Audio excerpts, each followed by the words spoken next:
दोस्तों नमस्कार। मेरे इस कहानी के चैनल में आपका स्वागत है। दुर्योधन ने मरते समय क्यों उठाई थी 3 उंगलियां कृष्ण की ओर। दुर्योधन ने मरने से पहले से अधमरी हालत में श्री कृष्ण की ओर देखते हुए 3 उंगलियां दिखाकर इशारा किया था, जिसे देखते हुए श्री कृष्ण ने दुर्योधन से इसका मतलब पूछा। इस पर दुर्योधन ने जवाब देते हुए कहा कि उसने कुरुक्षेत्र में सिर्फ 3 गलतियां की थी, जिसके कारण वो ये युद्ध हार गए। अगर ये गलतियां ना करता तो जरूर जीत जाता। दुर्योधन ने अपनी पहली गलती बताते हुए कहा कि उसने स्वयं नारायण को ना चुनते हुए उसकी नारायणी सेना को चुना, जबकि खुद श्री कृष्ण दुर्योधन को ये विकल्प दे चुके थे।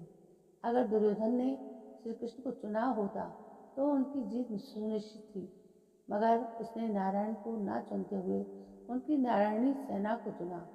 दुर्योधन की दूसरी गलती ये थी कि वो अपनी माता गांधारी के बार बार कहने के बावजूद बिना कपड़ों के उनके सामने नहीं आ जा पाया। माता गांधारी को महादेव की तपस्या के बाद ये वरदान मिला था कि वो जिस किसी को भी अपने नेत्र की पट्टी हटाकर नग्न अवस्था में देखेगी, उसका शरीर वज्र की तरह हो जाएगा। युद्ध से पहले गांधारी ने दुर्योधन को नग्न अवस्था में अपने सामने बुलाया था, ताकि वो दुर्योधन के शरीर को वज्र की तरह शक्तिशाली बना सके। मगर जब भगवान श्री कृष्ण को इस बात का पता चला तो उन्होंने दुर्योधन से कहा, ऐसे कैसे तुम अपनी माता के सामने नग्न अवस्था में जा सकते हो। इसके लिए दुर्योधन अपने शरीर पर केले के पत्ते लपेटकर अर्धनग्न अवस्था में माता गांधारी के सामने चले गए, जिसके चलते माता गांधारी की दृष्टि दुर्योधन के शरीर का पिछला भाग वज्र का नहीं हो पाया। आखिरकार भीम ने दुर्योधन के शरीर के उसी हिस्से पर वार करके उसे मारा जिस हिस्से को उसने केले के पत्ते से ढका हुआ था, और माता गांधारी की दृष्टि उस जगह पर नहीं पड़ सकी थी। दुर्योधन अपनी तीसरी गलती बताते हुए बोला कि वो युद्ध में सबसे आखिर में लड़ने गया।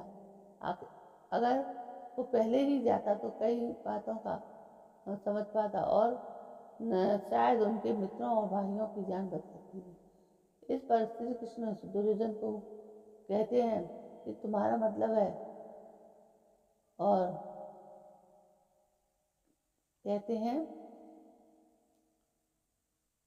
मरने से पहले इंसान को हर अच्छी और बुरी बातों का और अपनी गलतियों का एहसास होता है।